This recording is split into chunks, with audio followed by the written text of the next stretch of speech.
Let's do this. All right, let's do it. Let's go. Come on, Jimbo. We've been waiting all day for you. What? Yeah, I saw you. real. Fuck you guys. All right, here we go. Pipe Dreams Podcast, episode 8. This one's going to be good. Flew all the way in here on the Big Bird. We got Road America this weekend. We're in this Gucci bougie trailer from my boy C-Dog. He pulled it by a big F-350 all the way here from New York. Both of you came from New York. We got a good guest on board. But before we do that, let's kind of just... How's the drive, big dog? It was long. It was long. We had a breakdown a couple weeks ago, so I've been borrowing a truck that turned into me buying a truck, and we made it here at least. So. Well, yeah. Sometimes that's the way. I was rushing to get here for 5 o'clock, so I thought that's when you were going to be here, but you got here at 8. Listen, 8:30. I'm sorry, buddy, but I told you I was landing at 6:30. I've got text to back It's it just up. the talent. But we're gonna pull a talent in right now. We got Kyle Wyman. Long list of things you've ridden. Currently riding Factory Harley Davidson, big baggers. He is one of the king of the baggers. Trying to get it back. Kind of the Godfather of baggers, I feel like nowadays. I mean, yeah, since its inception, really, from freaking dragging floorboards to now we're on these MotoGP bikes, but essentially. But Kyle, welcome to Pipe Dreams. Thanks for coming on, and we know it's kind of your bedtime, but I'm glad you're kind of staying up late for this one. It's all right. We can stay up for this one. We'll try to keep it a little bit shorter this time around. It was like a Sammy. Yeah. No, you guys have been doing a great job. It's been a lot of fun to kind of see all these guests and everything coming through, and yeah, it's good. We're here at the racetrack, so it's it's good. We're getting ready for Road America, and in C-Dog's trailer. No, it's a little bit different than what we're used to. I was like, I don't know if this is gonna work when I started setting it up, but I think it's all right. As long as it sounds good, I think everybody will be happy. Everyone's been happy so far. Nobody really seems to bug us too much about the video, other than the short shorts. Somebody commented on something recently. It was like, Dude, you guys got to stop wearing short shorts. Somebody was like, they were looking at the 5 inches and Chris Foley's thunder tires were hanging out. Then, I don't know, we set up kind of a low shot and it was just not. Luckily, it's got liners, so nothing was going to happen, but you're fine. You know what I mean? But no, seriously, the new podcast studio, moving from Chuck Walla to my house to now here, which we've gone mobile. We're going mobile. We're going mobile. But you ever see that guy on Instagram? No? Dude, I'll send it to you. I don't even know. He got like famous on Barstool for literally just going to like college bars and then finding like the hottest girl and going up to her and be like, who's the hottest guy in here? And then he'd like walk her over and then be like, you guys won't make out. And of course, like they're on the spot, so they all make out. And he's like, one of the things he does, like when the girl's like, all right, we got to go find him. He's like, we're going mobile. Dude, it's the best thing. And he's got like a Happy Dad sponsorship now and all that. He's dude, influencer life. So you drove from New York. Yeah. How was that drive? And you've been toting this thing around. I mean, last year you were toting one the same size as this thing, like the whole time, like the whole season. You went out west. You didn't do the Ridge though, right? We did the Ridge. Yeah. We won't do it again. He's been warning me. He's like, dude, you're not doing that. Don't do the Ridge. Like, I remember seeing the snaps, dude. Like rolling through, like driving, like fucking day 6, like endless. You think like, oh, I'll go to the Ridge because I'm going to Laguna anyway. I'm going to the West Coast. But then you realize it's like 14 hours from the Ridge to Laguna. You don't realize like how much driving there actually is. So yeah, I just did the math. It was like a 63-hour trip, like to do the whole thing to come back to Brainerd again. Yeah.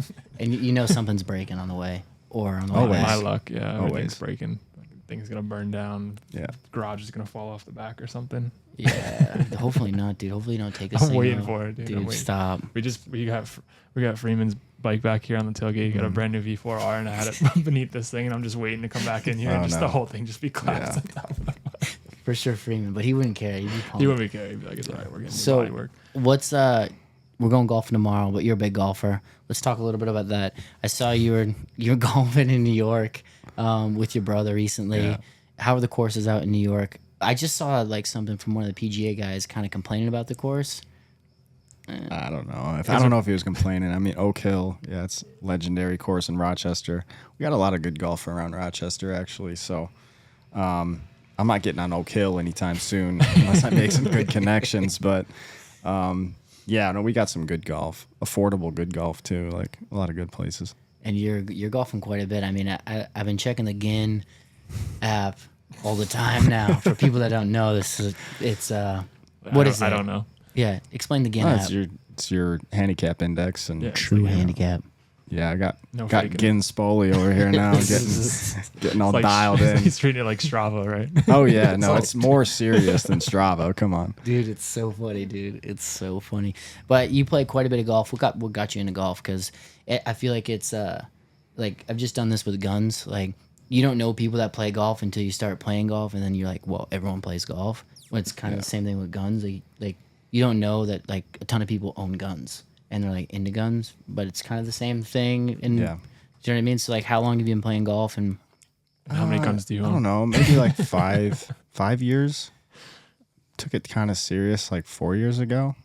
Doesn't mean I'm any good, but I'm into it for sure. Like it's so addicting because like it's just a battle against yourself, you know, and it's just, you know, you end around and you're like, oh my God, like why did I make that decision, you know? And it's like in the moment, it's like trying to control your emotions and control your decision making. And then I kind of really got into it when I started playing with JP of course, because Pridmore, Godfather. like, It's the recurring theme that JP just comes up, not because of motorcycling, but because of golf and all of our podcasts. yeah, pretty much. Like, I think it was 19 or 20. Like, I'd been talking to him a little bit. And he's like, man, we got to get you away from the track on Thursdays and let's go play some golf so you can just stop burying yourself on setup day, like helping the team, helping everybody set up. And once we did that, it helped me relax before race weekend. So now it's like a tradition. Anytime we can, we go out on Thursdays and kind of blow off some steam and relax before the weekend. Has it worked for you? Yeah, Like it's kind of been good. relaxing before the weekend and getting yourself away from the track. I mean, it's tough to do, right? I mean, you're now living at the track essentially, you know, being in the rig and whatnot. I mean, I used to be the same kind of way in like BSB and back in the day where I used to like, I couldn't leave the track. It was like, Yeah. I'm missing something. I'm going to miss something. But now That's how it was. And like yeah. he pulled me away because when I was running my own team, Thursday was the hardest day of the whole weekend. You know, because you're getting in, you got to go get packages. You got to make sure this shows up. This is done, like whatever it is. You understand, Corey, Yeah, you know, yeah. like it was really important for me to be able to kind of swing the pendulum to the other side and like unplug on that day, especially when I was running the team, because it's like you bust your ass to get there. Having that day of buffer to like unplug was really good to kind of switch over from team owner to rider. It kind of helped. So I think a lot of people, well, obviously since the bagger thing, people have like been following you for that, but you got a lot of fans during that time period. A lot of people don't realize maybe that are new to you that you actually had to run your own team. When did that come about? How did that come about? You actually having to make that kind of jump. I think you pretty much always had your own team, right? yeah, I mean, it was kind of the family race team for a while, you know, growing up flat track. When we switched to road racing, like, you know, we can go back to that. But I mean, running a team was just like, it wasn't, I set out to be a team owner. It was like, okay, I just want to go racing. Like, what do I got to do? Like, it started out with, you know, my pickup truck and one XR 1200 at the time. And I was just going to Daytona, just trying to get to Daytona to keep racing. And it just evolved so quick from there. Like at the time, this was 2012, and we went to Daytona. We won Daytona, and then we started picking up a couple supporters. We had this guy Paul Diener, who's still around, like a good friend of mine, and he let me borrow a. That name. Did Did he come to the flat track races? No, he wouldn't have come to No. the flat track races. He was the guy that was at the banquet in 21, and everybody thought he was like my big money sponsor because he was dressed in like this blue pinstripe suit. But he's like, I love it. he's just a great guy from Indiana, and like he had a bunch of those XR 1200s, and that's when we started that rental program. So I rented rides during the race weekend to help pay for my racing, and it just kind of grew from there. Like we had like 35 different riders rode for my team over like 3 or 4 seasons. It was That's so nuts. it was wild. That's cool though. I think a lot of people. I always like people think it's glamorous to like run your own team. You know what I mean? Like that's like, oh, you like you must have so much money you decided to go out Oh man. and start doing your own racing thing. But it usually comes from a byproduct of like literally just figuring out how to make enough money to be able to it's race just out of yourself. necessity. It's like, what do I got to do to make it to the races? And then renting rides was a way to do it. Okay, I got to learn how to draft a contract. Yeah. You know, okay, I got to learn how to write a press release. Like I never wanted to learn how to write a press release. That was another necessity in getting to that next step, you know, whatever it took. So. And then when did you move from the XR 1200 to? Did you go straight to an R1? Was the first? What was that step? There was a little bit in between. So it's funny. So 2012 in the XR series, we had some rental rides.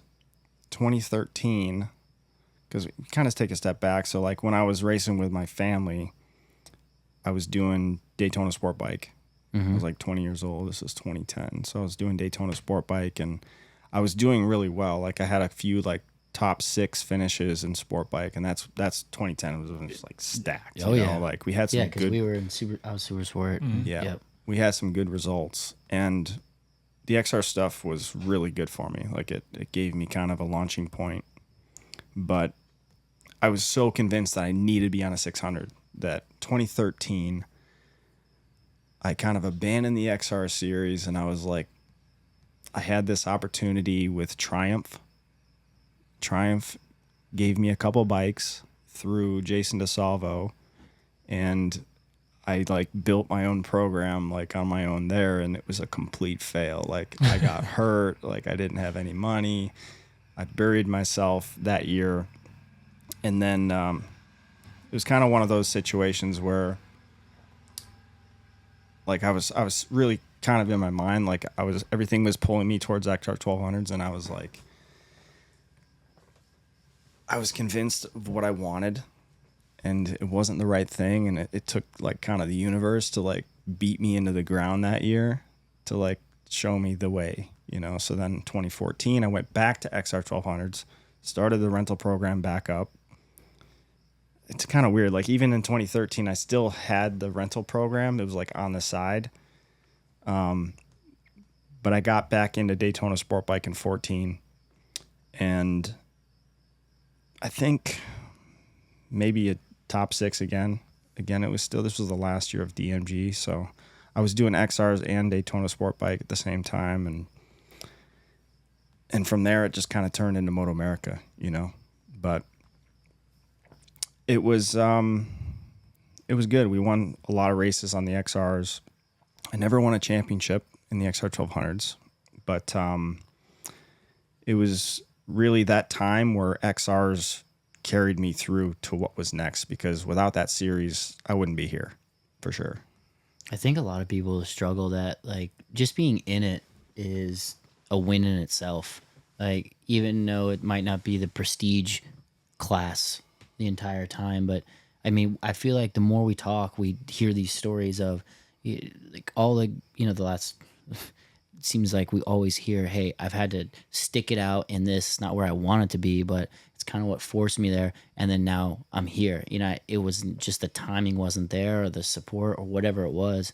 And it's crazy you say that, because I remember 13 was my last year with the last year with Jordan. And I remember like that program and what you had going on, but I feel like we were so tunnel visions that I don't really remember the exact. I just remember you always at the races. Do you know what I mean? I mean, I wasn't anywhere. I was getting lapped. I mean, I was so far back, like you wouldn't have remembered. You know, I got hurt mid-season. I came back towards the end of the year, and I decided to jump back on the XR towards the end of the year just to get something going again, because I kind of saw the light at that point that I needed to be on that bike, and I was in a pretty rough spot, actually. Like I broke my wrist mid-season. I came back towards the end of the year, but it was pretty gnarly. It was a bad time. And I came to the last race at Laguna, and it was kind of one more go with the Triumph and the XR. I went out in the first practice in Daytona Sportbike on the Triumph, and I just high-sided my brains out into off throttle into turn 3. Right? And then I went out in XR 1200 qualifying, and this is like the only time in racing where I literally just threw in the towel. Like halfway through the session, I was like, what am I even doing? Like, it's the last race of the year. I got nothing to gain. Like, I came in halfway through the session, parked it, and said, that's it. Like, I'm over it. So, kind of pulled it together, you know, licked my wounds all winter, got myself right, you know, kind of reinvested in myself for 2014. 2014 is like when I kind of fresh start. Like I designed the KWR logo that you see now. Like I was like, all right, I understand now like what my path is supposed to be. And that's when I kind of went back down the XR route that year. But yeah, I mean, I don't know. It all just naturally progressed from year to year, like what was going to be the next thing. 2015 is when Moto America took over. They had the Premier Entry stuff going for Super Sport. I moved into Super Sport. Man, we're missing a lot of context because like this one, I brought my brothers back into my team, and they both raced stock 600 that year. I remember that. We can kind of rewind back to 2010, the last year I rode with my family, was a rough year because my parents got divorced right before the season. So they get divorced, but we're still going to go to the races as a family. So we go to the first race and things are just weird, right? Like there's some weird stuff going on, and I don't really want to get into it because it's just so far in the past now. And like our family's so much closer than it was at that time. But it was kind of the end of the year when my mom and I really kind of had it out with each other, and I told her that I was going to figure out a way to go racing without the family business help, anything. I was going to figure it out on my own. And if it didn't work out, so be it. But I can't race the way that we've been doing it, you know? And I remember that winter I was working for DeSalvo's dad out in Batavia. I was living in Batavia with my girlfriend at the time, and I was working on his property, and I had nothing going for racing. I was trying to figure something out. During 2010, I did a couple XR rides as a rental ride on Richie Morris's team, and I just kept emailing Richie like all winter going into 11, like, what can you do? Like, I have zero money. Yeah. Like, is there anything? I remember it being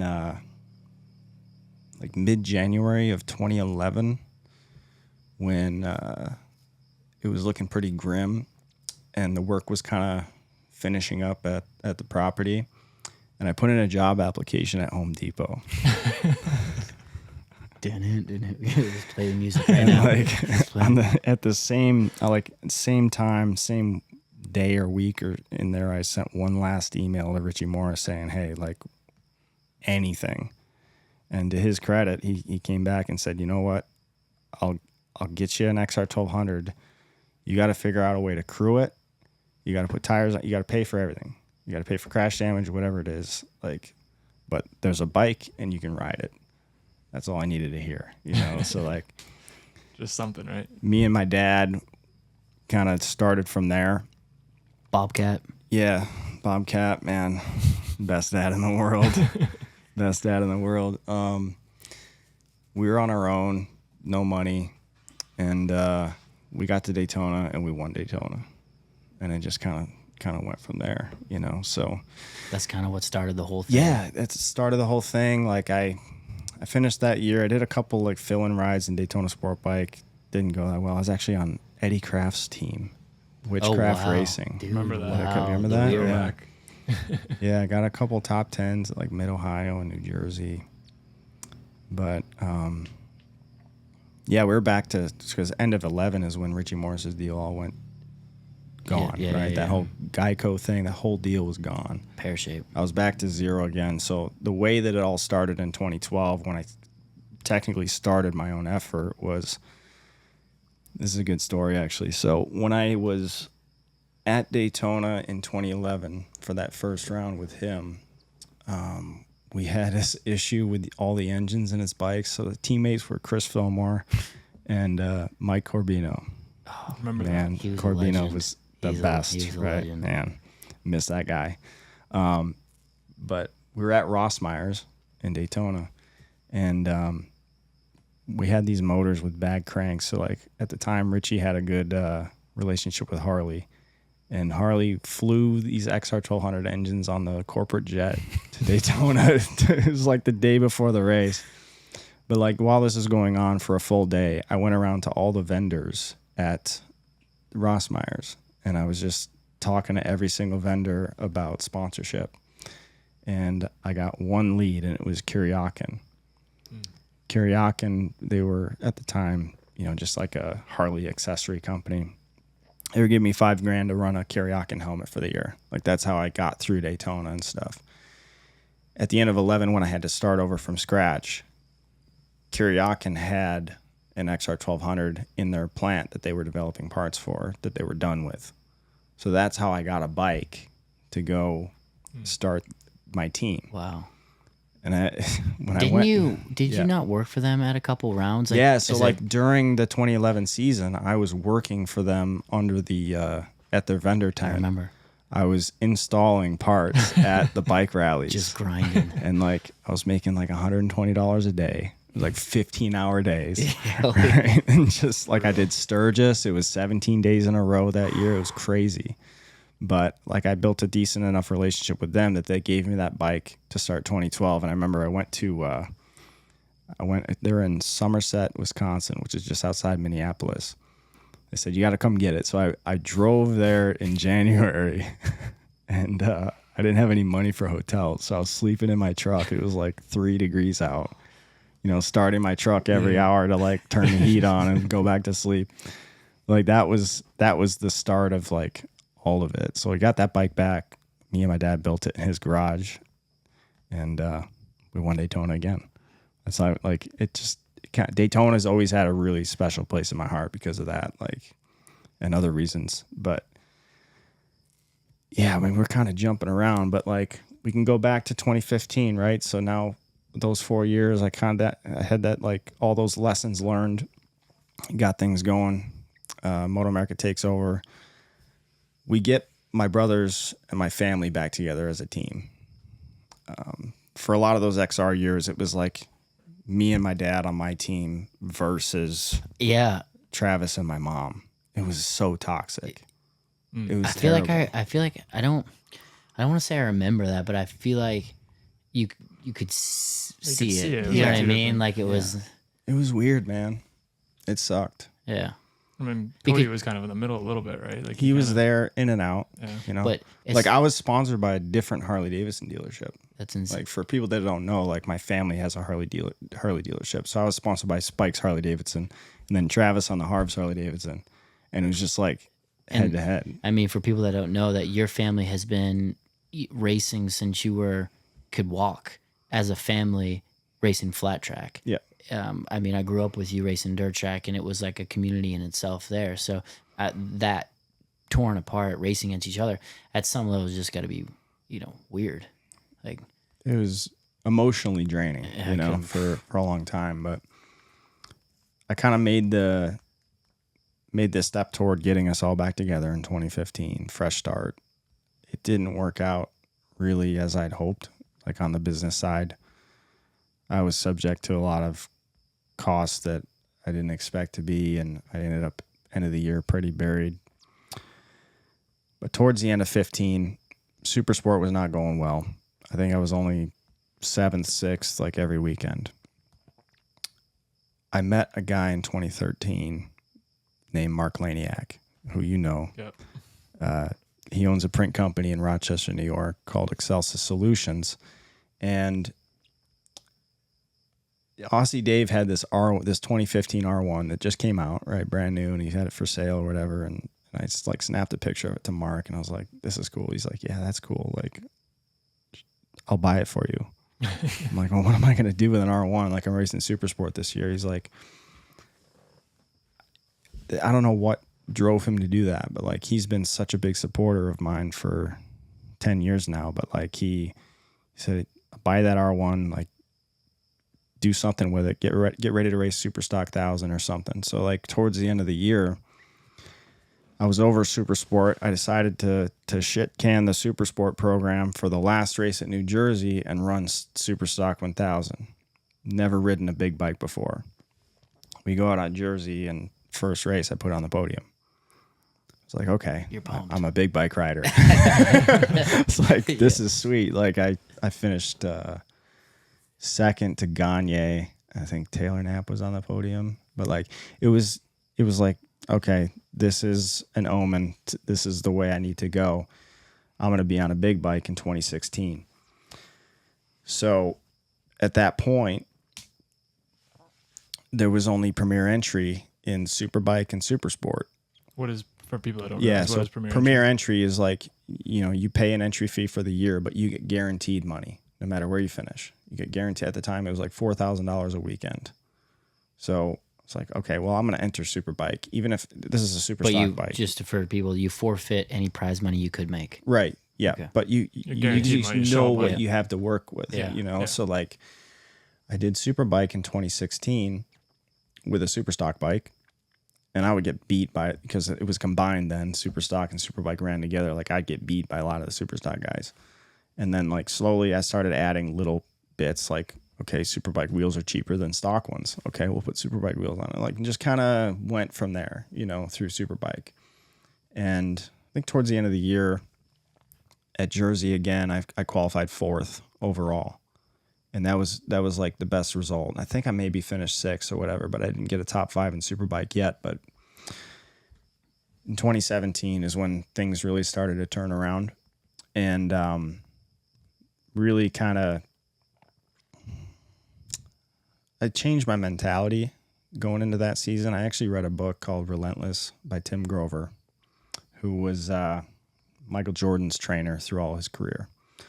And it changed my whole mentality away from like, I'm the privateer, I don't have this, I don't have that. It was like, what can I do if I just don't think that way? Like if I just think like it doesn't matter, and that like really changed my outlook on things. And 2017 was the year that I was in Superbike. I was still kind of on a high. I never really had a full Superbike till I went to Ducati later. But there was so many times during the 2017 season where I finished 4th or 5th or 4th. A lot of the times, like right behind, like 10 seconds off the factory guys. And it's funny because like the top 3 in Superbike would be on the podium. I'd be 4th, and then 5th, 6th, 7th would be the Superstock podium. So like I'd be this kind of caught in the middle many, many times that year. But I learned so much riding with those guys. And it was at the end of the year in New Jersey that I got that 2nd place overall in Superbike. And that was really, man, that result was like everything. To get a Superbike podium on my own program, that was a big deal. And on a hybrid bike. And were you running K-Tech suspension at the time? I was. Dude, see, I remember this R1 because I was overseas, and I remember that, right? Because I always like dabbling. Twitter was hot over there at the time, so and that was when Moto America was starting to fire up some socials and do some stuff. And I just remember the K-Tech, that bike specifically. Mm-hmm. You had KWR along the side. It was like one of the first times people were really putting stickers all the way across it all. Yep. Right? Yep. Yeah, I remember that bike. Yep. To a T. I don't know why. It's weird things like that, but that's before we jump into the Ducati thing. So your family has had a dealership in New York, upstate New York, basically Canada. For those people that don't know geographically, New York is actually like real New York's down south where I live. Real New York. Sure. Yeah. Real New York. Good cup of coffee. How long have you guys had the dealership? Grandfather Harv started in 1962. Wow. So last year was 60th anniversary. Yeah, that's sick. Yeah. Didn't you have like some dude jump Evel Knievel? Yeah, like Evel Knievel style. Didn't you? Cole Freeman. Dude, and didn't he case it? Dude, he cased it so last hard. year? No, that was like the 55th anniversary party. Oh my God. This is the greatest. Cole's such a good dude, and he's like a really good stunt rider. He's like one of the first guys to actually do like stunts on baggers too, but like, and he jumps baggers now. It's crazy. But he was jumping like a street 750. And like he's got, he measures out like the ramp distance, and he's got a speed limiter, so it's like dialed to a T, right? So he sets up the ramp on the road in front of our dealership, and I don't know what he's measured or whatever, but like I'm watching him, he knows what he's doing, right? So he launches off this thing, and He comes up like 6 or 8 feet short. Oh, no. And cases it and absolutely flying W, nearly goes over the bars, somehow gathers it up on a bike that has like 1 inch of travel. It's got like springs in This the is seat. in front of everybody. But like, Oh yeah. he's like, after he's like, I don't understand. Like, I measured everything perfect. I'm like, you know, like, the ramp is set up kind of on a downhill, right? It's like, so it's not going to be exactly. Yeah. He's like, oh shit, you're right. Like, the ramp was way the flatter angle than it would have been. So like, he came up super short. I'm like, dude, walked away from that one. That was Lucky. I mean, rode away from that one. I don't know how he saved it, but Tomorrow Yeah. you're gonna have to ask Trav for that thing because he will pull it right out of the roll. He's got the thing. He knows Oh, yeah. where exactly it is. yeah, And when I saw it, I was like, no way, like no way. yeah, That's crazy. yeah. So your grandfather started the dealership. Your mom kind of has been running it for the last how many years? Quite a Since while. '89. Oh. So it's a long stint. Yeah. Yeah. Jeez. It's about how long my dad's been probably at our dealership, but Yeah. he's not going anywhere anytime soon. Yeah. He's in for long. Yeah. And then a lot of people don't realize that you're one of 3. Like, Yeah. we were at Barber last week, right? And the lady was like, I thought you only had one other brother. Yeah. Like, I realized Poor Cody. Yeah. So there's 3 of you. You're the Cody's- oldest, right? Cody's coming along. Yeah, I'm the oldest. Travis is the middle. Cody's the youngest. It's pretty cool for all 3 of us to be really kind of doing pretty well in racing now because like it was so hit and miss for all of us at different times. Like we've all started to establish ourselves in the paddock. You guys all race flat track, or Cody didn't race flat track? Cody did, but like we all switched to road racing at the same time. So He had the we least were amount of yeah. experience. So he was the youngest at the time. It was actually Rookies Cup that did it. Right. That 2008 Rookies Cup. Travis tried out. I was already too old to try out at the time, but he made the team. Obviously, he rode alongside you, and it was at that point that we made that switch out of flat track to road racing. But yeah, I mean, for me, I was the oldest, so I had done some nationals and stuff before we ever switched over. But Nationals in flat track. yeah, Gotcha. yeah. Yeah. Did Cody ever try out for the Rookies Cup? I don't think He so. did. He didn't make the cut. He tried out the year that it got canceled. Okay, going into the fall. Yeah, Yeah. yeah. Huh. I think he made it to the second day, but it didn't matter anyway. They canceled it, right? But yeah, so Yeah, Rookies Cup is what pushed. It was not even in the plan for us to road race ever. Like we were all just destined to be pro flat trackers from the get go. Like my mom grew up going to the races in the 70s with her dad, and like that was kind of part of her dream was to have, you know, be a part of that whole deal with us. Did you guys So, own some XRs or no? yeah, we have one. Yeah. Okay. Yeah, I remember. We got like a little secret project going on right now too. Oh, really? Yeah, I bet yeah. It's now. been That's it. yeah, it's been sitting since 2008. Indy Mile was my last national. That's a good track, We raced together that weekend. That was the Basic Expert Twins. Oh, You were on yeah. that Aprilia. dude. You want to talk about them? Bravo condoms. Yeah. Oh my god. The pink helmet, baby. Yeah, dude. Yeah. Yeah, I shifted that thing. Yeah. Yeah, that was crazy. Yeah.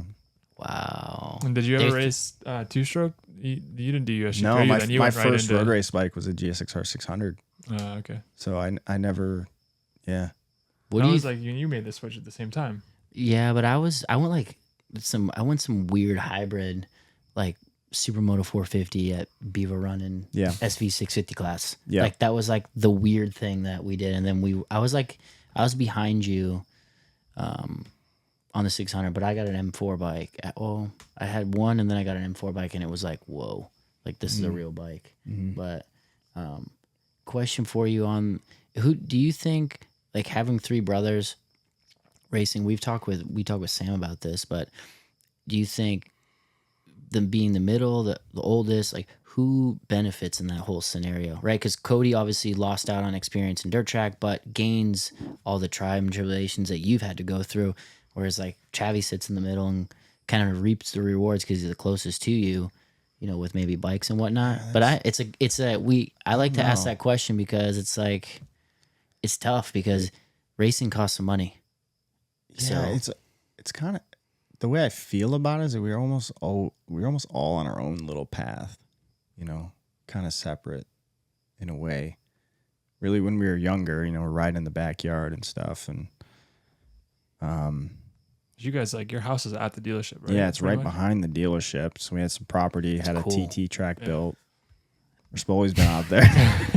Dude, I almost wadded. The early days in motocross, trying to learn how to jump. I had like a 426 Yamaha. And dude, I was like, me and Chad were out there trying to whip. The Widowmaker. Dude, we were talking about this not too long ago. You guys trying to whip. God. James still trying to figure it out. Oh, dude, I did the biggest, and like as soon as I left the jump, the limiter was on, like, and just, dude, like for people that don't know, like my arms are just, I'm stretched, like cable snapped, everything, and then the look back at like, I made it. Who saw that? Yeah, those are the days. I think there's a video on YouTube that Tyler, who's Travis from? Tyler Kuhn. He made. I think there's a somewhere. Dude, it's buried deep in the archives. That's funny.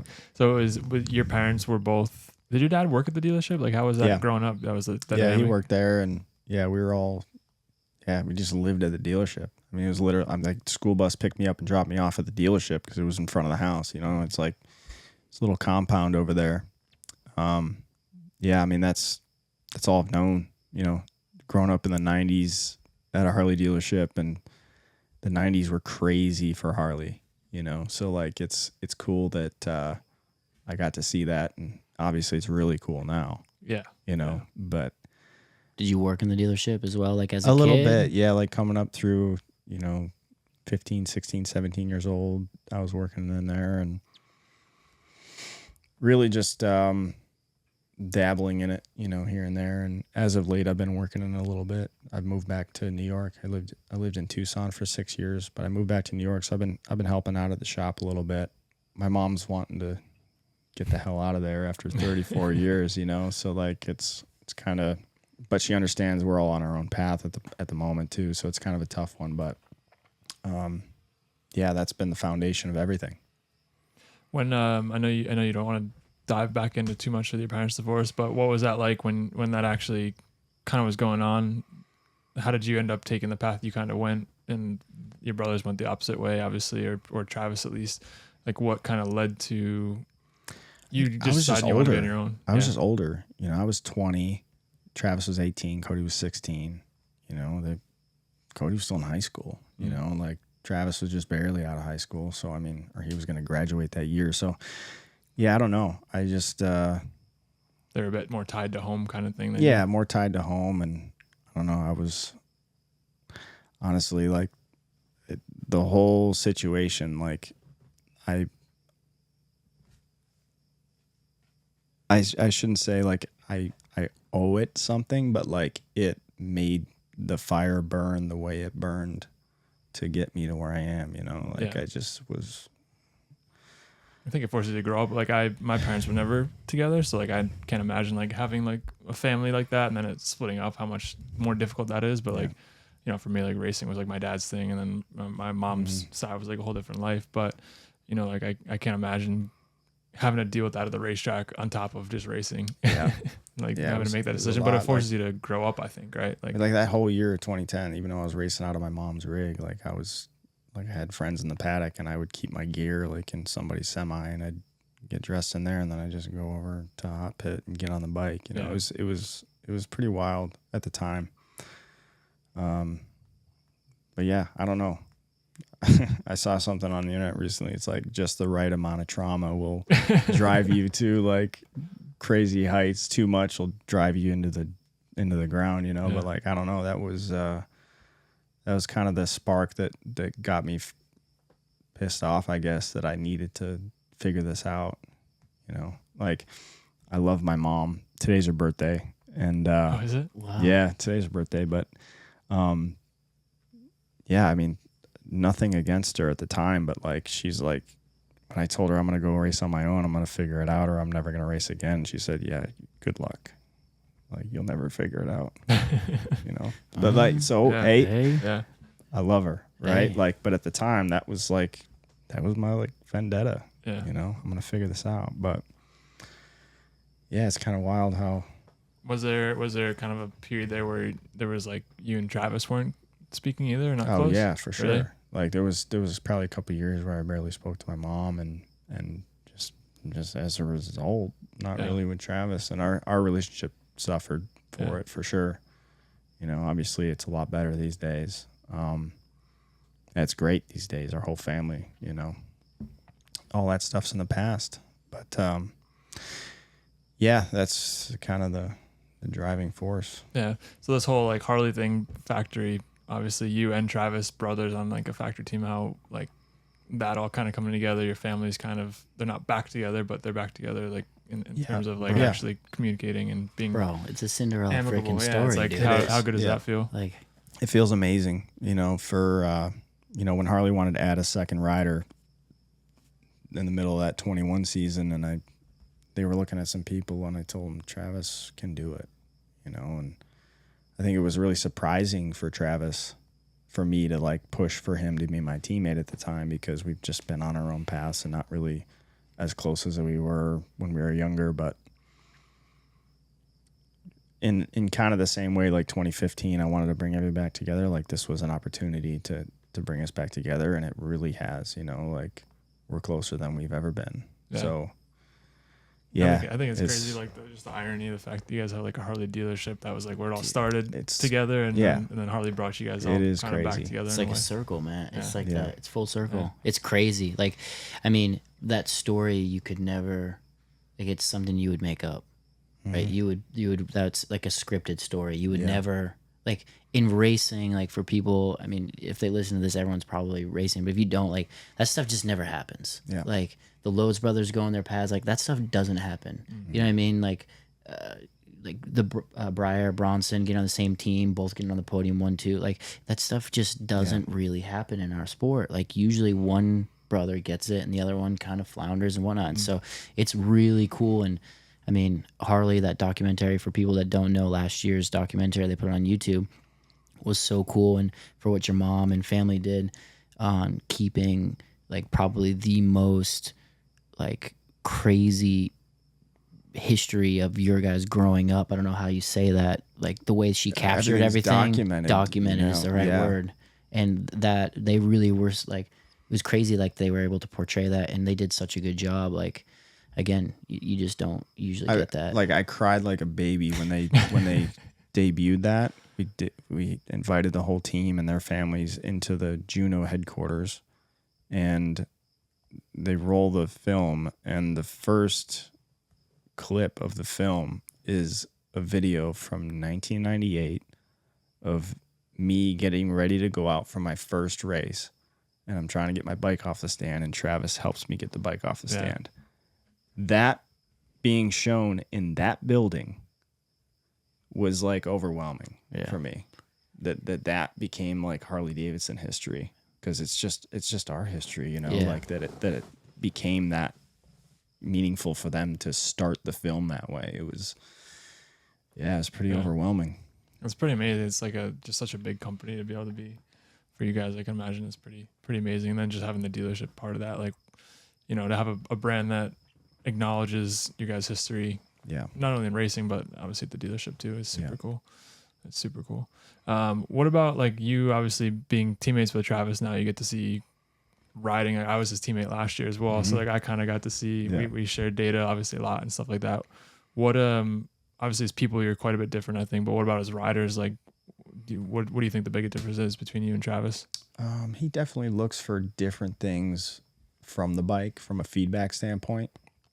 I think probably just like my path in recent years of racing Superbike and trying to ride to and push, like especially on the brakes, like push to that level. Like I desire different things from a motorcycle, you know, just straight up. Like I like a really stiff spring with no preload on it, and he likes a lighter spring with all the preload on it. You know, like if that's just a small example, like of just what he's kind of looking for out of the bike. But for the most part, these Harleys kind of only work in a certain box, and you know, the rest of the settings are pretty similar. That's cool. Do you think it's Do you think it's possible you guys are gonna have some Wyman Brothers replicas coming out sometime soon, or what? And I hope so. We're pushing for it. We got to win another championship first. Then we got some real legs to stand on. That would That'd be be cool. cool. That would be really cool. What about Cody? So I know Cody's kind of like a test rider with you guys. So he's kind of, you even brought him into the fold even. Yeah, it's cool because we have another bike that we've been wanting to do some development work with, like even just longevity of powertrain or like testing a new quick shift sensor or like whatever it is, like that he can go out and do. And he's getting there. Like he's within like 3 seconds of us, which is he was good. moving like, at Coda. Like he started like pushing it. It was good and it was cool to see. Yeah, he's getting there. He needs more time and like more focus on him to get him up to speed. That's never been the focus, you know, like that's all it kind of really takes at this point. So, but it's really cool. Like when we go to a test and it's like we roll into Coda and it's me and my two brothers with Factory Harleys and we got Coda to ourselves. It's like, what is life? It was wild. There's all these moments continue to happen. It's like, what is life? What is life? What is life? But like when you've been through certain things, like you realize that you need to appreciate this because it doesn't last forever. It doesn't. Well, it's crazy. I mean, I just being, you know, I don't know what you say. We're supported by Harley, you know, in the Vance and Hines pit, and to be eligible to go there and to be there was like surreal for me. I'm like, what? Like there was times that you're only hearing a Harley at Coda and it's like the golden hour and you're just like looking into the sun coming. It's like you can't. I'm like, I'm never. Baggers flying by, dude. It's crazy. It's wild. Like it was. Just that in itself is crazy to think. Like the bagger going back. What's crazy is if you got the video that I posted, it's like going up the front straightaway. You can hear like the bumps, like woo woo woo, like because it was cool. That was such a cool experience for me. Like we're just rolling out, and the other cool thing, I'm gonna geek out a little bit. Like dude, all the MotoGP banners were still on top. So like you're rolling out like Marquez's pit box like on top. I just put a fucking 4 in front. I was like, yeah, fucking ciao, ragazzi. When you signed up for the bagger thing, did you ever think it was gonna get to where it's at? Man, I hoped, but man, I could have never imagined how big it's getting, and continues to get. I mean, like, again, I think going into this weekend at Road America, it's gonna be insane. Spicy. The amount of people that are gonna show up. I mean, it's all I'm hearing is that ticket sales are through the roof, and the bagger fans are loving it. Dude, it's crazy. Like you look at, you know, just rolling in here, like how much support Harley brings. Yeah. I mean, they're doing half the PR for the race, I feel like. Dude, it's crazy. But like you look at a company like that and they finally tapped into somewhere like, I mean, back in the day they had it, right? 883s and stuff like that. And to finally have something like direct to consumer, like motocross and whatnot, is like, I feel like if this is short lived, they've got to just dump. Like you've got to get new people as quick as you possibly can because you don't know the next time you're going to be able, if there ever will be another time. Yeah, I mean, dare I say, baggers are probably here to stay. Like it seems like because it's such a direct connection to product that's offered, it's the most direct connection to product that Harley's ever done in racing by far. Yeah.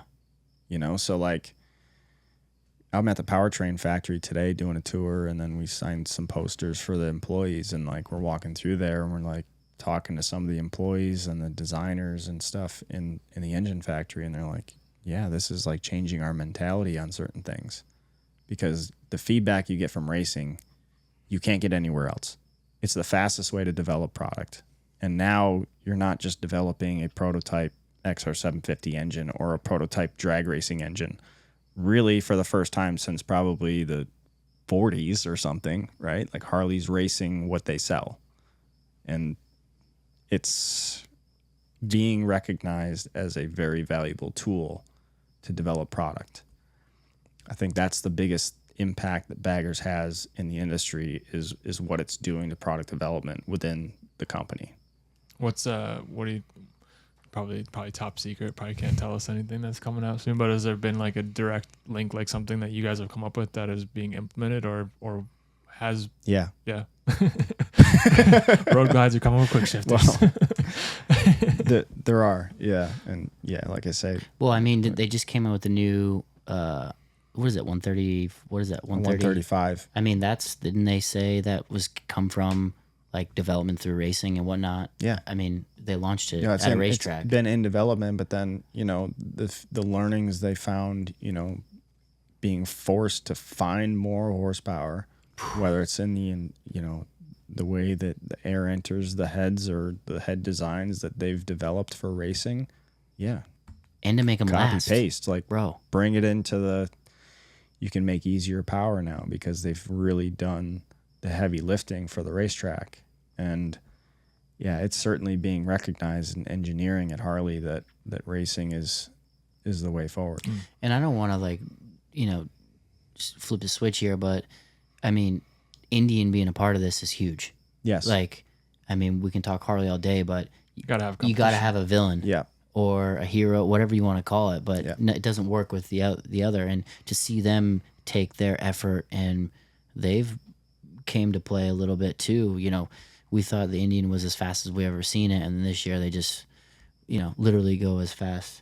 They just melt tires, like the thing's fast, and you just look at it and you go, all right, so they're here to play, and I really believe like you got to have them both, and I think everybody knows that. But it's cool to see them put some money in their mouth. Last year they didn't quite have all the look and feel like Harley, and this year they really, semi and the other trailer and this and the big tent. I mean, it's starting to come from the other side as well. So I think it's huge as well.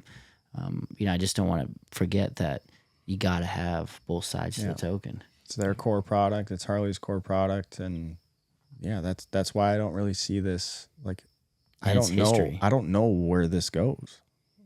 I can't. Need some Japanese baggers and just start getting everybody. I'm all for it. Let's get BMW. Let's get Honda. Let's get Yamaha. You know what I mean? The BMW, we could do what? Right we way? try to track turn that right. thing.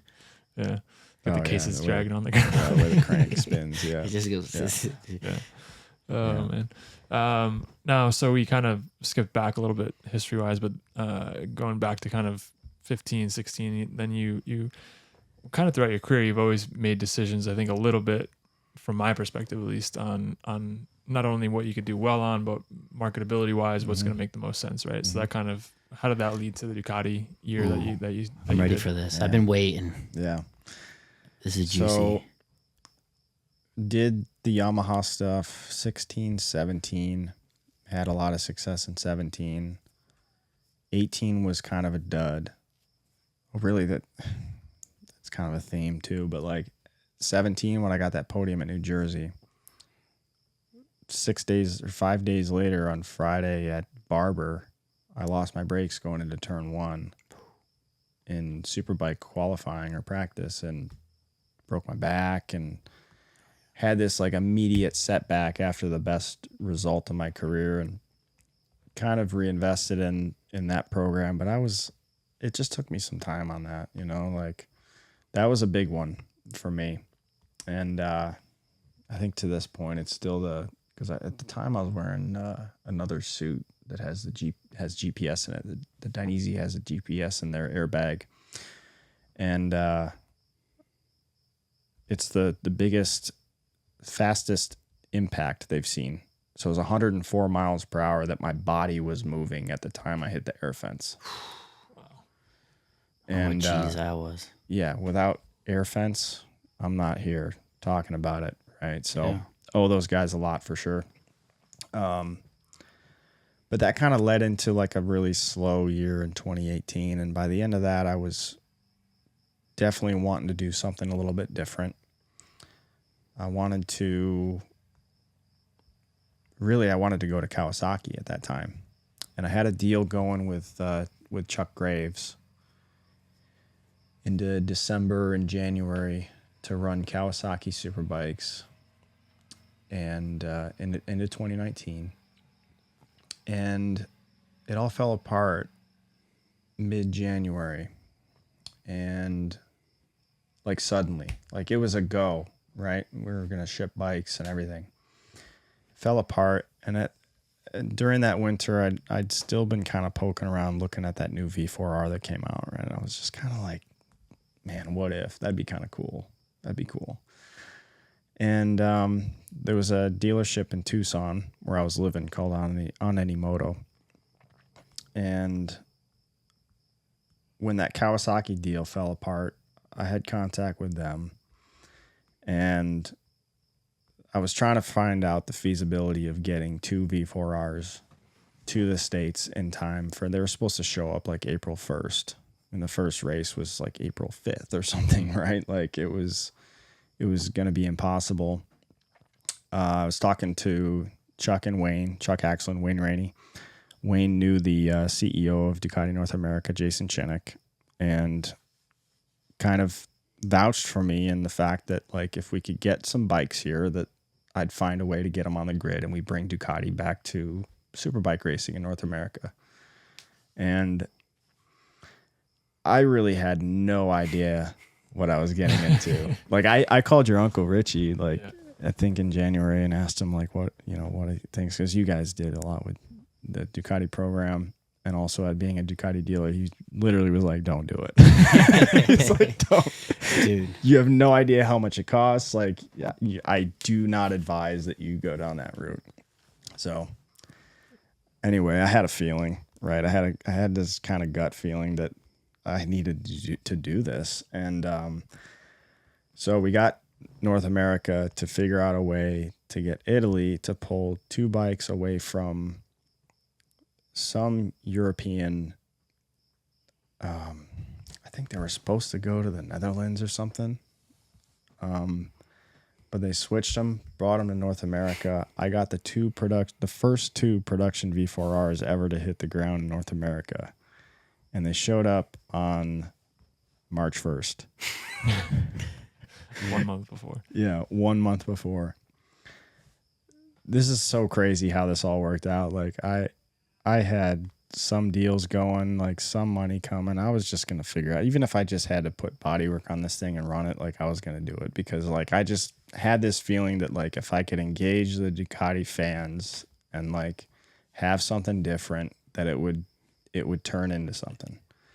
The funny part about that month from March to April is it was such a thrash. Like I had bodywork made by TaylorMade out in California, and like had an exhaust made by SC Project one-off to like fit the stock bodywork, which was like impossible. They pulled that off. But in the middle of that month of March, I had all these plans to race the Daytona 200 with N2. Yeah, okay, I remember this. So like in the middle of all that, we went to Daytona and won the Daytona 200. And that $25,000 purse check was spent in like a day. And like, if I had not won that 200, of course. Was that when you got a Rolly too to win, or no? Is that for pole? Yeah, I got a Rolly. Did you sell that too to pay for something? No, I swore I would not sell the Rolex, but like that got me to the first round, and yeah, man, that was so financially a crazy that was whirlwind. tough. Like it was definitely race to race, but like that's when I also started the KW Army, like the fan program, to like help generate some income, and the fans really got behind it and like got me going. And yeah, that was a tough year, like trying to basically do all the work that Corsa had already done. I couldn't afford their fuel tanks. They were like $17,000. So like I made my own. Cost me just about the same in the end, you know. It's like I was like, what am I doing? You know, but like I just day by day, you know, kind of figured it out. And, so what were you driving then? You had a truck. Did you have a gooseneck then? He had a dually and a gooseneck. Still the gooseneck that Diener had lended me for 2012. Oh, okay. Like I've been using this old 98 United trailer through all of this. Okay. And yeah, so we just kind of kept it going. By the end of the year, the last race of the year, we got a top 5 on the Ducati. So that was pretty huge. And then run us through, who do you got for crew then? Because this is an Inception program. Yeah, so at the time, in 2019, I had Gary Dean as my crew chief, who was my crew chief from the 200 too. Half for the 200. Yeah. Yep, we won the 200 halfway through 2017. So he helped me get going in the end of 2017. We got that podium through 18 on the Yamaha. He bled over into 19 with me on the Ducati. And I also, at the same time, at the end of 18 is when Yosh went to full-time in-house employees only. So Darren Marshall, who was kind of a fly-in, he lives in Nova Scotia in Canada. He couldn't work there anymore. They wanted to do only in-house guys. So he came over to my program, and halfway through that year, we got the Morelli system from Corsa, and like he's a really good electronics guy. Like he helped us go through that. So like that was that transition. How crazy is bolting, just plugging in Morelli? Actually, for people that don't know. So like we didn't go full Superbike Morelli. Okay. So like Ducati at the time had a super stock kit. So like it still used like the OEM wheel speed sensors and stuff. And I ran that all the way through 21 actually. Okay. But it still had a lot of the capabilities of the full system, but it used a lot of the standard sensors and stuff. Like it was a little bit dumbed down, but like the ECU was the ECU. Like it could do all of it, but. And you had to, like the license, the whole nine. Like, did you have to get all that? Okay. Yeah, all that through Corsa. Those guys were great. Like Paulo Ciabatti is the man. That dude helped me so much through the years, so much more than I can even say. Right, like he really jumped through hoops for me. Like he really saw me and what I was trying to do, and he was super supportive at the time for sure. Like. Helping me get through and build to what I got to. But yeah, like we just kind of built from there. In 2020, we doubled down. I pulled Dave Hopkinson, who's my chief mechanic on Harley now at the time. He came over and he kind of replaced Gary, and then Darren moved to my crew chief role in 2020. And that whole 19 to 20, I bought the semi, and it's like, dude, you made some moves. Oh my God, it was, yeah. That's kind of like every time I'm like in a place where it's like relatively sustainable, I go and do something stupid. So I feel like that's just racing though. Yeah. For whatever reason, that's the way we think. Like, talk us through a little bit some of the financial troubles of, I mean, we're racers. We know, like, for whatever reason in racing, we all, as racers, we tend to have to race, and then, you know, we're small business and we can get paid 90 days. But it's like nobody seems to be able to pay up front. Obviously, we're in a performance game, but running your own team, you've done it a few years now, but you're on a Ducati. There's a second part of this question, but what's the financial strains going through the winter? For people that don't know of running an operation, you're buying a semi, you've got a Ducati, Morelli, you've got now people on staff that you've got to provide for that you can't say, hey, man, I can't pay you this week. Yep. You bring a guy over from England, right? Yep. I mean, like you're now you got to put... You're in it. He's got to put food on the table. Like he's relying on you. So how you racing as a racer? Like, I mean... Barely. And, you know, in that whole financial side of things, like how are you getting enough sponsorship? Is it really as lean?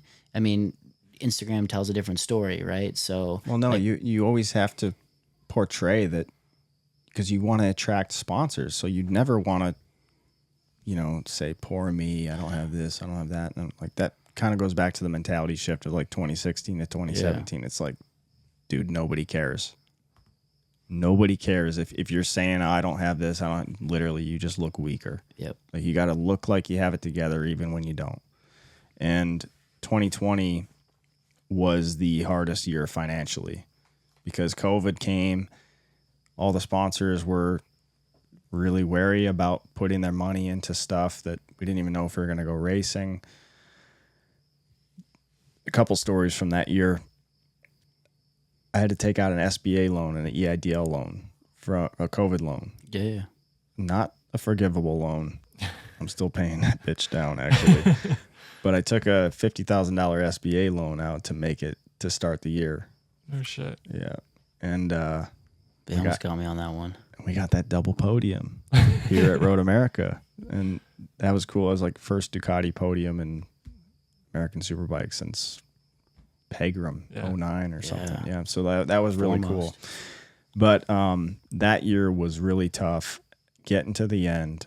this is a crazy story. So we finished at Laguna that year, and I made it to the races on fumes financially, right? Like, had enough room on the credit cards to buy the tires, and literally maxed all the cards out. I had like 70 grand on credit cards. That EIDL loan sitting there, right?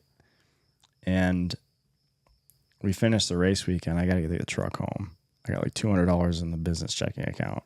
I got max cards. So I won't say which bank it is, but I got cards with different banks. Well, one of them, when you make a credit card payment, it immediately takes your available credit down before it actually pulls the money out of the checking account. Oh, I know those games. I put $1,000 payment on that card. Available balance went down. I was able to fill the semi with fuel to make it home. And then by the time I got home, I'd overdraft the business account, right? Like, of course. But that was, financially, that was like, oh my God, what did I do? Yeah. But you're not seeing an end. The situation gets bigger, but it's the same situation over and over. It's like, okay, your back's against the wall, like, figure it out, And how are you racing? Like, are you racing like this? Like, are you actually racing, or are you just cutting laps out there? No, like, I mean, I was able to still race. Like, I got pretty good at like compartmentalizing all that stuff. Like I would say a lot, like, okay, don't attach emotion to a number you see on the screen. That's like, you so have to hard. figure out a way to like just put it in its place and go do this. And I got pretty good at that. But I'd be lying if I said I rode completely free and clear, right? I mean, Think about just- writing off your $150,000. Well, yeah, Ducati. I mean, how much is the bike? How much was at the peak of your Ducati? How much is that worth? at the peak, probably 150,000. And then, like, you're thinking, how much risk are you actually going to take for that? You had one. Where you had a big one? Was it here? Ridge. The Ridge. You I had a big remember, one. dude. And You that's didn't even finish the weekend, right? No, You I literally couldn't. packed up and went home. Like, we ran out of parts. Yeah, I that was weekend 2020. That was middle of 2020. Yeah. That was a rough weekend one. felt so bad for you. I think you Dude. cracked your swing arm or something, right? Snapped it in half. Like, first lap of the Thursday test day, Yep. and then went out in the didn't make a lap. Qualified dead last. Started the race dead last. Got collected in the first corner. Wrote the thing off again in a pile up in the first chicane on the first lap of the race. It's like, oh my God, like what? What's the head going home? Yeah. What's your head like? Oh, dude. Just it's like, melted. well, I mean, yeah, but it's like I signed all my crash shit. I put it up on eBay. I made like $8,000 off of the crashed shit because people want it. Let's like, okay, figure out a way to like make some sort of positive out of it. And like, that's how we just got back going, like there were tough times though. End of 2020, like I owed my crew guys. I didn't have any money. I had to, but they all saw me in what I was doing. So like they understood and like they were in a position, but like I was, and Mark Laniak is a good example, like as a mentor of mine, but like a huge supporter. He always says, pay the little guy first. The people who need it, like Dave, he was relying on me as his primary source of income. Even when I didn't have any work for him in the winter, like if I don't keep him on salary, like he's got to go find a job. Yeah. So like figure it out. And like, I would make sure those guys would eat, and take care of them. That's so cool. And is he a Harley employee now? He's actually still my contractor. Oh, wow. And we do kind of a package deal with Harley, but That's cool. it is cool. That's really cool. Yeah, You he's brought like him. my partner in crime for sure. That's amazing. So the end of 2020, at what point did you get the call from Harley? Well, no, hold on. Before that, I want to hear the Panera. Like, Yeah. we totally forgot about it, dude. Like, one of the biggest companies in America is Yeah. plastered on your side. Is it legit or was it fluff? It was half and half. Okay. I would say. That's okay. I mean, it's a big corporate logo, right? Like we had going into 21, we had some talks with a potential sponsor from a connection inside the paddock. and he's a franchisee. He's got a ton of stores, right? So he basically got the blessing from corporate to sponsor our team. We did some events. He's got a lot of stores in Georgia and Kentucky and kind of in the Southeast, and he sponsored the team, and we branded it Panera Bread, and that was pretty cool because sick. It was something totally out of left field. I think nobody really expected that, and I'd say probably even when we announced it, it was like, whatever, like, what's this going to be? Yeah, well, the whole semi's wrapped in Panera Bread green and tan and everything, and the bike actually looked pretty sweet. Like I liked how that thing turned out. It was kind of polarizing, but yeah, that got us going. It wasn't everything I needed for the year. Harley's deal with me that helped a lot financially to get me through 2021 in Superbike. Wow. So like I never really banked anything. Like I just kept spending it, whatever came in, and we went full like current spec, like factory type of Superbike that year. And I mean, you had it all, dude. Like the pit was sick, It because that did. was like my reintroduction to American road racing. I remember walking the pit and going in and going, whoa. Like I left and came back, and it was like, I mean, I obviously didn't get the whole yeah, deal for you, but I left XR 1200 Kyle, and now I've got Factory Panera. Panera Bread, freaking World Superbike, Yeah. Ducati guys. Like, he's speaking I Italian. will say that like like I walk Yeah, by no. and he's got a $700 coffee machine in there that blows up. Like that thing was shit. Actually, that thing never worked. I remember I But- text you about it. Yeah. I was like, No, that whole I guess a lot of times, especially in going back to Mark, like with his print company, he sponsored a lot of like the visual stuff. So like he would actually give me a really large budget for like printing those half walls and wrapping the trailer. So like I always kind of prioritized the visuals of the team to make it be perceived bigger than it is. You know, because that's what attracted companies like Panera Bread, right? Like you appear to have your shit together, you know, and like of course we kind of did, but like it always appeared to be more than it was, for sure. When did you pick up on that kind of being important? I don't know. I kind of in 2015, like when the whole Moto America came in and the premier entry was like, you have to have a really presentable appearance and everything. And Mark at the time was willing to support that and give me that visual look, you know, like that's when I realized that for that it was important because it was required to get that guaranteed show up money. And that always seemed to open a few extra doors by having that visual look. And Corey, like your stuff always looks good too. Like you totally, like we share that same kind of prioritization.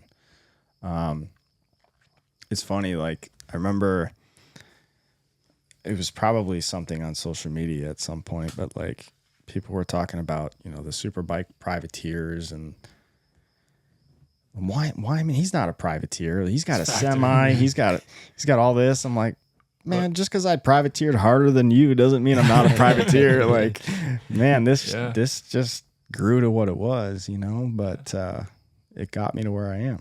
What do you think about like now the state of the paddock? Like obviously as the years have gone on, things have gotten smaller in some ways. The paddock's more full, I think, but I think you could argue that if you walk around, it doesn't necessarily look as good as it could in certain ways. What is your kind of take on that? Or like what would you say to like a kid who's coming up, right, and is trying to figure out one, how to even get here and afford it, but also like presentability wise, what is your, I guess, token advice from all the shit that you've learned from? It's hard, you know, it's yeah, like a lot of the visual stuff, like I wouldn't have been able to do any of that without Excelsis, you know, supporting me, because it would have cost me too much money. I would have been like, man, I can't afford tires if I do this, you know. So it's always about, okay, what's the lowest hanging fruit? Like what's going to get me the most bang for the buck, and whatever it is. And you know, fortunately I had supporters to kind of help me with that visual part, but like Advice, man, it's supposed to be hard. That's good. Yeah. You I know, like like that. it's supposed to be hard. Well, and like you said, you met him 2 years before you actually did something with him. yeah. That's, I think, what sticks And out in I my met mind. That's him- super key. I met him because it was 2013, so I was at a Triumph dealer, like trying to like work with the local Triumph Rat Club to like generate interest. And I remember like the dealer owner was like, "Here, I'll draw you a bonus program for Daytona Sportbike. I'll give you $100 if you win a race, $50 if you finish it." I'm like, bro, like that doesn't Not even even worth the energy. right. But like I met him just by chance, and yeah, you just like the Kuryakin thing. It's like put never yourself know. out there. Another good story I have from as far as like advice is end of 17. I was at AIM Expo. Like I would always go to all the IMS shows and AIM Expos. same. Like be in the industry, be there. Like just you never know what can happen. And it was when Cycle Gear came to sponsor the series. And they did this big announcement about how they were going to sponsor Moto America, and Chuck and Wayne were there, and the guys from Cycle Gear, and shaking hands. Everything's great. And a lot of teams and team owners and people are there at the show. So like one by one, I watch these guys going up to the Cycle Gear guys. Hey, like if you want to work with a team, like let us know. If you want to work with a team, let us know. You know, whatever. Hey, you want to sponsor our team, whatever. I went up there afterwards and I walked up to them and I said, "Hey guys, thank you for supporting Moto America, supporting our championship. It means the world to us." And I walked away. And like 2 weeks later, I get a call from them. They want to sponsor me. Right. So like it's not about you, Yeah. right? It's about what you can provide. Mm-hmm. And in that case, it was just appreciation. Like it was just character at that point. Like, hey, this kid's like, he gets it. Right. And I think there's a lot to be said for that, and just like networking and being appreciative and being grateful for the opportunities that you have. And even if they're very small ones, you got to take them. And yeah, I mean, I just believed I needed to be here doing this, you know, so I was just wanted to do whatever it took. Now, so like beyond that, obviously your whole family has been motorcycling your whole life, you dealership, so on and so forth. What else is there for you? Because like even I, as a friend of yours, like I only really know you in motorcycling. Obviously golf now too a bit, but like What do you mean, dude? He does freaking pageants, bro. Yeah. I was gonna get into that in a Oh, little sorry, bit. sorry. This is kind of a segue to that. Sorry, dude. Yeah. That's me jumping What else the gun. is there? Anything else for you though? Yeah, Was there ever anything else? Yeah. It's my wife, you know. Yeah, but it. did you play sports, or like did you Oh, I you mean, want to do something yeah, else like besides racing? no. You guys played hockey, right? Yeah, we at played least some Trav- hockey. Trav's still a pretty big Bantam. hockey guy. I see Just that. because it was winter and you couldn't ride, you can't know, do anything like else when you're in Canada. Pretty much, yeah, sure, Don't you know? But yeah. No, man, it's always been racing. I finished high school a year early. Started a 2-year degree during my senior year of high school. Like I had to get a degree. Like I had to get a 2-year business degree. Like that was the rules in our household. But so it was just like whatever I can do to get through this as quickly as possible so I can go racing. It was always the goal. never a plan B. No. I mean, you have the dealership, but I the mean, it dealership seems was like you were always never there. really there until. I mean, it seems that recently. It always seemed like the natural thing, right? But Yeah. like, I don't know. Does I that just wanted to go racing. did that kind of? I feel like for me, like we're similar because our family both have had dealerships for. Ours started in '66, so a long time. But for me, I think inherently in the back of your mind, at least for me, like I said, I know if none of this works out, I've always got that at home kind of thing. Has that helped you throughout your careers? Like even when things maybe weren't the best with your mom, but like in the back of your mind, you kind of know you've got an ultimate fallback plan. Obviously, nobody really wants to go home and work at the dealership. Well, for me, it's more like I want that to be one of many things. yeah, You know, I've got my hands in. You know, I think that's ultimately it. But I don't know what that is. I know that. You know, I'm sure there would be opportunities for me to work for the motor company if I wanted to, or whatever. But I'm just taking this as long as I can go and learning as much from this sport as I possibly can, because the lessons I've learned in racing can take me to anything I want to do. Yeah. I truly believe that. Yeah. Like it's totally. Well, I think especially running your own team, Yeah. more than anything. Like obviously, there's guys here who just show up and ride a bike. Yeah. I don't think that's the case so much for them, but I do think like having to run a team, I didn't fully run it because I was lucky enough to have my uncle doing a lot of stuff, but just the back end of it, like you said, writing press releases, like most people don't know how to write a press release. It's just not something you ever learn how to do. You know, you have to learn how to do that. You have to learn how to do graphic design almost. You have to be a graphic designer to run a team. Like there's so much that goes into it that I say it to Kay all the time. I'm like, I'm not even stressed about this stuff because I know, one, just the drive it takes to be successful at our level and the commitment, but then also like all the stuff you have to learn to get here to do it yourself. Whatever comes next, like it's not going to be hard. I got it. You know, like that's how I feel. Like I don't feel like it's like, oh my God, what am I going to do when I'm done racing? Like, no, there's going to be something that draws me right in just as hard as this has. You know, that's how I feel. What do you think? I know the natural trajectory would be to obviously try to stay with Harley in any capacity in the future. Is that something you would like to see happen? Like, would you continue on as a brand ambassador or whatever the case is, or do you see yourself going back home and taking over the dealership? Man, I don't know. I'm just riding this wave, enjoying the moment, you know, because like I said, I never could have thought I'd be in this position and have this kind of support and people around me and a company behind me, you know, like you gotta just take it and run with it as far as you can go. The sky's the limit, like I say, and you know, I hope to do a lot more things with Harley. Like I'm already doing other stuff with them. Like we're out at their test facility riding production bikes. I'm doing, you know, helping run some of their press launches. You know, like I'm already doing some other things within there, which totally I was prepared for by running a team. So like, yeah, I mean, I just see kind of how things naturally go. Like I've, you know, the mentality of like, whatever happens, I'll figure it out. Like that's not reckless if you don't quit. Like it's just not. Like you're going to be fine. Yeah. Yeah. And I think if you have a skill set, right? Yeah. That's a big part of it. Now, we already kind of touched on it, but pageant life. Yeah. Oh, we got it. We got it. Yeah. Well, first, I think a lot of people, how for people that don't realize, Hannah Lopa is actually Hannah Wyman as well. Yeah. So your wife, Hannah, how did you guys even meet? I know you're both from Rochester, right? We met on Facebook. Did you? Really? We really did. Nice. This like Did mutual you friend slide popped in? up She and your friends friend you might know. She friend requested me. You slid in. She claims that we knew each other from MySpace or something. That I'm old like, chestnut. That old chestnut. I've used that one before. We know each other. Yeah. From MySpace. No, but I mean, I don't know. like- She sent the request. So I was like, who is this drop dead gorgeous catfish who's trying to like trick me into something like right now? I'm like, I don't know if this is even real, you know? So yeah, I messaged, do I know you? You know? And The go-to. yeah, Just gotta make do sure I it's know the you? shirt Who thing. dis? New phone. Who dis? Yeah, who does?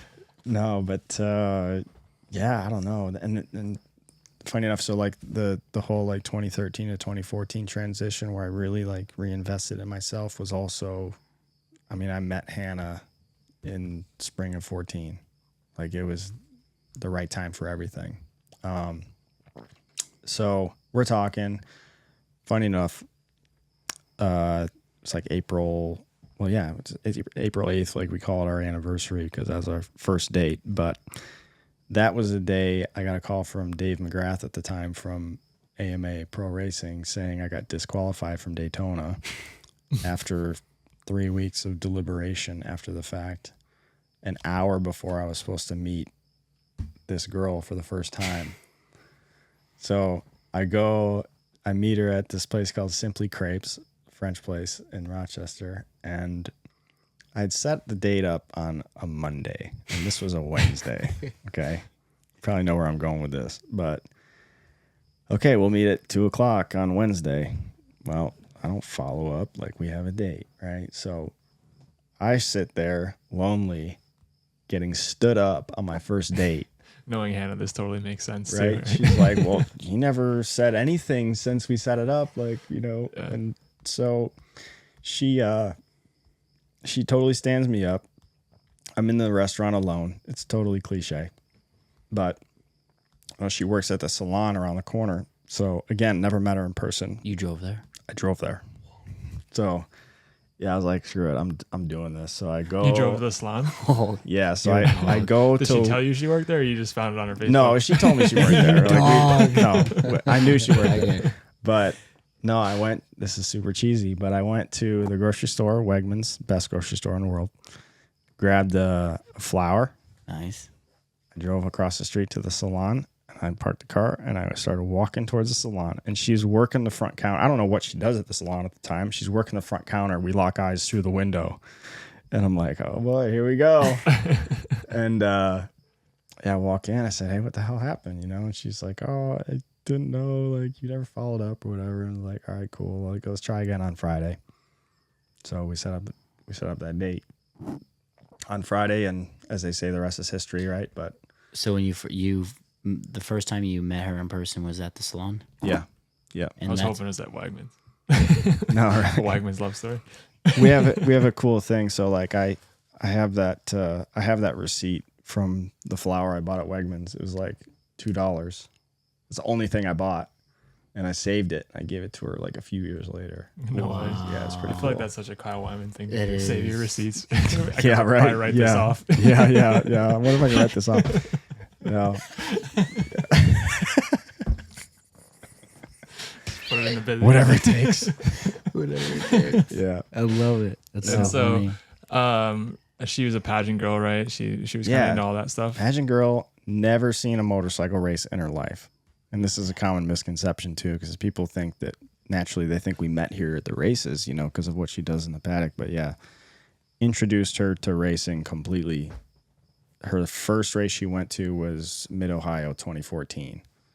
And yeah, she was completely new. I mean, didn't know anything. It's so crazy to think about now, because she knows more than me at this point, like.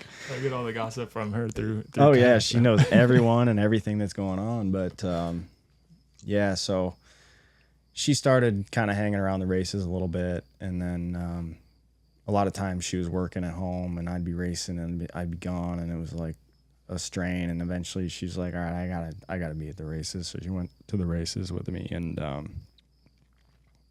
yeah, eventually got some work like through Umbrella Girls and stuff, and started hanging around. And then 2017, she got Chuck Haxman texted me and said, hey, would your girlfriend be interested in hosting a YouTube show about the KTM Junior Cup? Yeah, sure, why not? Like, she can speak, like, she does the pageant stuff, like, she can handle it. And very quickly that turned into an audition with beIN Sports in Miami, and boom. I don't know how the timing worked, but they didn't have a pit reporter, and they threw her in cold at the start of 2017 as the pit reporter. And she just picked it up from there, and she's been there ever since. That's awesome. That's awesome. Has it been tough, like, being together at the races and her actually working while you're racing kind of thing? Or It's tough. It's cool also. Like, it's tough and it's cool because, like, we both have our own thing going, and we're both really busy, and we kind of pass each other on our bird scooters and wave like, hey, see you later. But at this point now, it's been so long that it's just, we don't know any different, but She also does a good job of like not separating. She does a great job of Yeah, she separating. Like when she stays- talks with like Tyler Hara and then you, or like an incident, she's very like, this is what the incident is. This is like, she's not very, you just fucking did that to Kyle Wyman and turn one at Road America. What the fuck? yeah. No, it's always been a goal to keep it as professional as humanly 100%. possible. And She does a good job. She, on TV, she's Hannah Lopa. When we get to hang out together at night, she's Hannah Wyman. That's how it's like two different personas. Like, that's how we kind of think of it. And yeah, people think it's so hilarious, like when she interviews me on the podium, but like, Hey, Kyle Wyman. I don't even think about it, because it's just so normal for us now. But she's definitely my biggest support system. And at times it does break my heart, pit lane, because she is there to do a job, and like, you know, I win a championship and I'm celebrating with my team and I'm celebrating with my brothers and my mom and dad and my, you know, and she has to sit there quietly, you know, and just kind of observe, you know, until we get to be alone and really celebrate. So that's got to be tough. For her, she misses out on that. She misses out on that because she sees everything I go through to get to those places, and then it's she deserves a lot of credit for that. Was there ever a time where you were worried maybe she'd have a job here and you didn't? You said maybe. It's funny because since I've been racing baggers and I don't race every round, there's times when I'm not riding and she's working. Yeah, it's like, it's definitely like, man, how did this script get flipped like this? I don't know if I could do it, man. Like if Nikki was a pit reporter and like not show affection, just like it'd be tough. Not just to grab her ass. Yeah, that's literally where I was going. I just yeah. Man, I would fucking ruin it. You dog. Yeah, it's a weird dynamic for sure. Like it's tough. Not weird, but it's not a normal dynamic. Yeah, for sure. Learn it for sure. Yeah. And then so she decided to bring you in her world, right? Because you're doing some pageant stuff now. Hey, too. I owe her one, right? I owe her one. Yeah, she gave up everything to come racing. So yeah, so she won Miss New York USA in 2017. Went to Miss USA, and I'll never live this down because Miss USA was the weekend of VIR that year. And she went to Miss USA, and I stayed to go racing. Ooh. I mean, she gets one and only, you know, you don't get to go to Miss USA twice. You either win it or you don't. Or you're done. Oh, really? You don't get to go back to the state and win the state. No, once you win a state, you either go all the way to Miss USA, then Miss Universe, or you don't. You're done. So I missed her, you know, one big pageant at Miss USA, but we had a watch party right at the track after the races and stuff, but like I wasn't there, and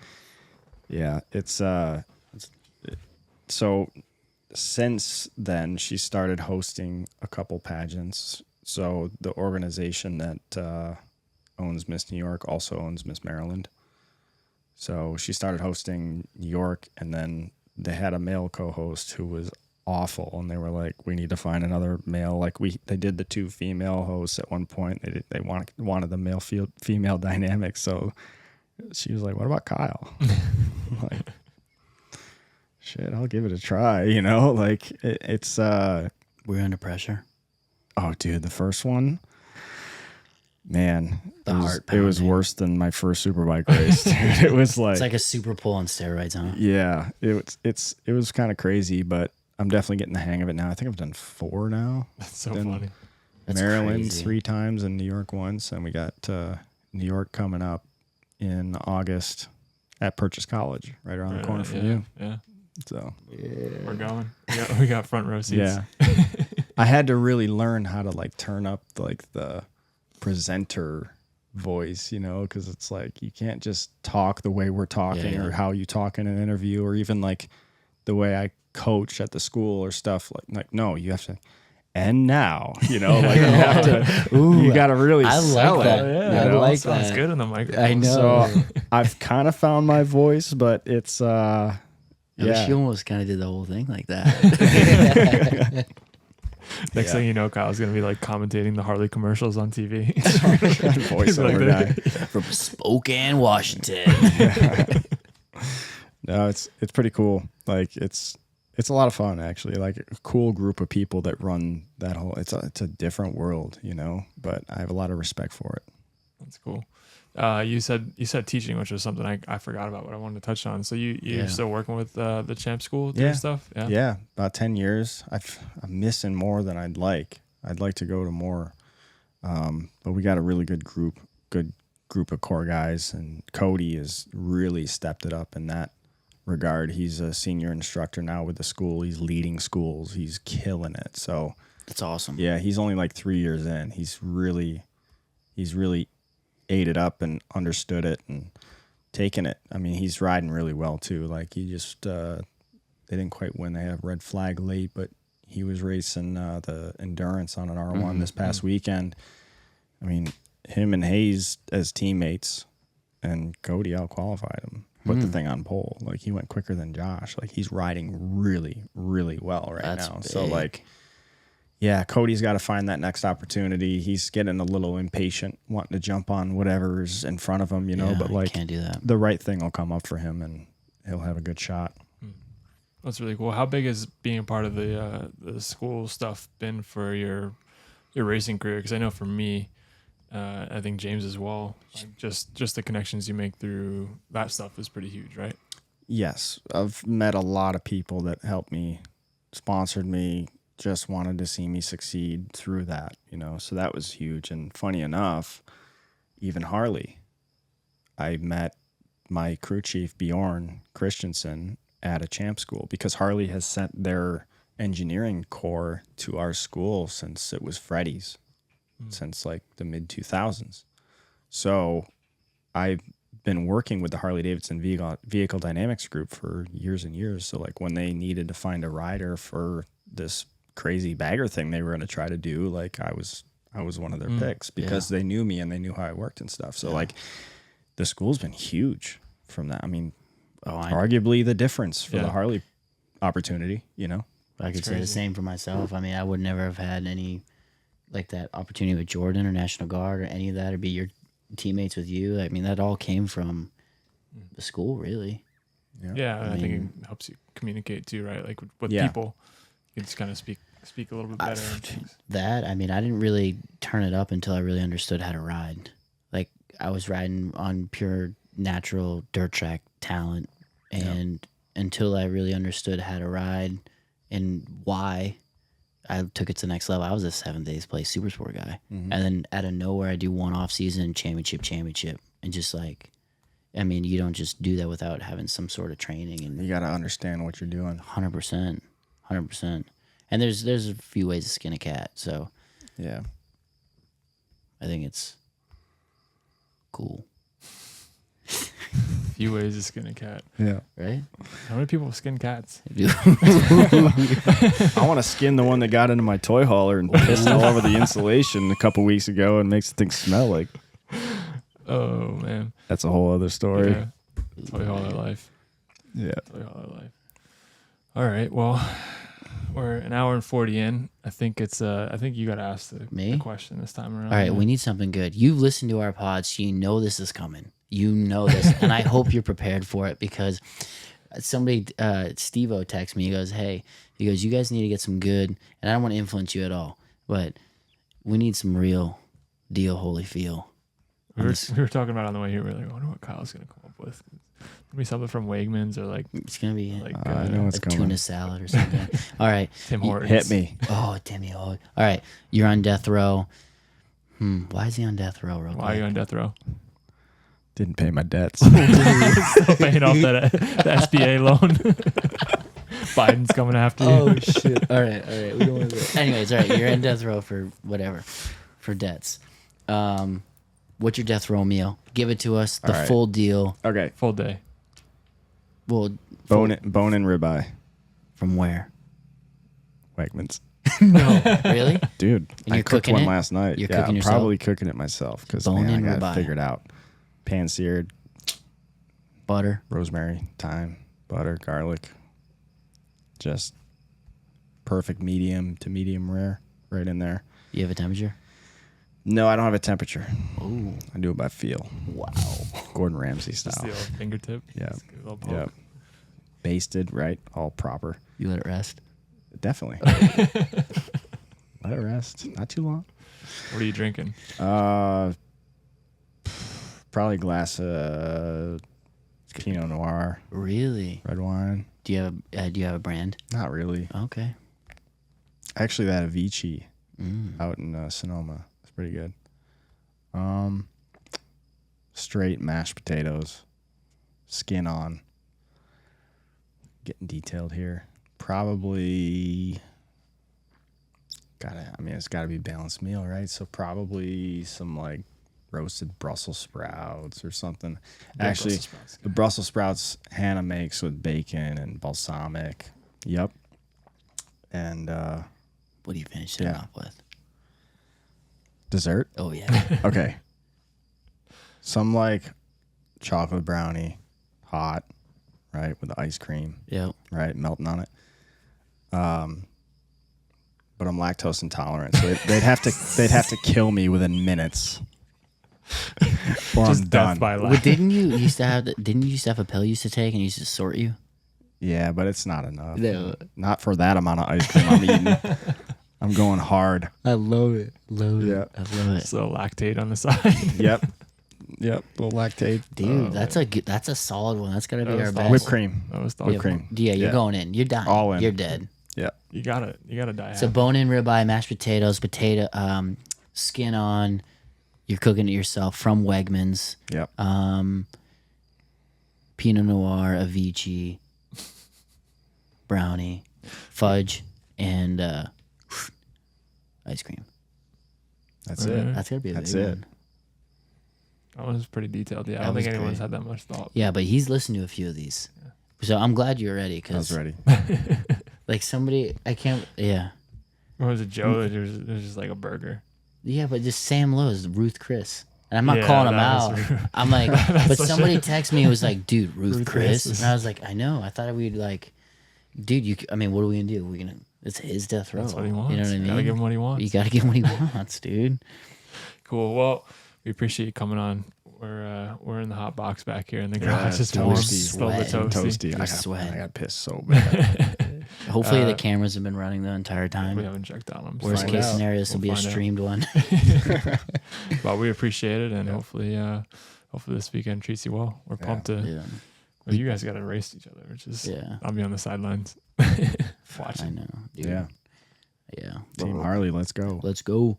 Hey, one thing we didn't ask. Are you? I just noticed the 120. Yeah. What's the skinny on that? So like, what is it? Do you know much about it? 120th anniversary The event. for Harley. The event itself. Yeah. The homecoming in Milwaukee. I So wanted to go. There's something else Yeah. going on. I was trying to They get got- tickets. Dude, it's you are. Got a I'm, bunch of I'm stuff supposed to be going. on the list, but they got Foo Fighters. They got Green Day. They got huge celebration. and is it like they're gonna have like vendors, everything? Like I mean, everything. I mean, it's going to be in Milwaukee, so they're going to be events at the museum, events at the concert venue, dealers. I mean, it's going to be huge. yes. They're just shutting it down. Yeah. Anniversary years for Harley are no joke. And when's the date of it? Do you know? It's the July 15 And it's open to weekend-ish, anybody, but right? yeah, it's kind of just- like 4-day deal. Cool. Cool. Yeah. That's good because I've been trying to go. I want to go. Yeah. I want to go. Dude, those bands are huge. I want to go. Foo gonna be Fighters, sick. dude. Dude, Green yeah, Day. Once so September sick. ends, dude. I just need you to know that I've never been to a real concert besides the Prodigy, Really? which it was real, but I've never been to like a real concert. I'll have to go to one. Hannah and I want to go to see Taylor Swift. I heard that's like the best They're like concert to go $8,000 a to. ticket, aren't they? I know it's stupid. We're Hey. looking today at Pittsburgh. It's like Yo, Big Dog's it's like done. 1,500 a person for like This guy's nosebleeds. 3 wins deep, He's got dude. factory money nowadays. Chill, dude. You're factory. He's rolling on the G5. Play, God, an SBA loan is paid out, dude. Clown. Don't they give you like I gotta 32 win some more years? races. Yeah, but it's like how much you want to pay in interest. It's like a friggin' mortgage. I almost took that. I almost took it. They were gonna give me like I own my business for like a year, and they're like, yeah, you can have 36 grand. And then I like started Googling stuff about it. I'm like, dude, I know what's gonna happen. Yeah. I'm using it. I'm gonna have the baddest ass bicycle and shit, and I'm gonna be like, God, dude, it's the worst decision ever. I actually forgot about it for a while. I was like, because I was so used to just dealing with the credit cards and whatever, and I'm like, oh my God, I still owe 50 grand to the government. What? I don't think you're getting that one. Yeah. No, Not we're getting getting, away we're from chipping that away one. at it. That's cool though. Dude, it's been brilliant having you on. Thanks for staying up late. I know we got a big golf day tomorrow. Yep. Seriously though, it's been awesome. Really cool to open up for us, and like I was really interested in that whole like Ducati, and that was super cool for me. And I really appreciate you taking the time. Yeah, it was awesome. Appreciate sure. you guys. For sure. We'll have to do it again. We'll do it again soon. Part Yeah. 2. Part 2. All right. All right, see ya. Later.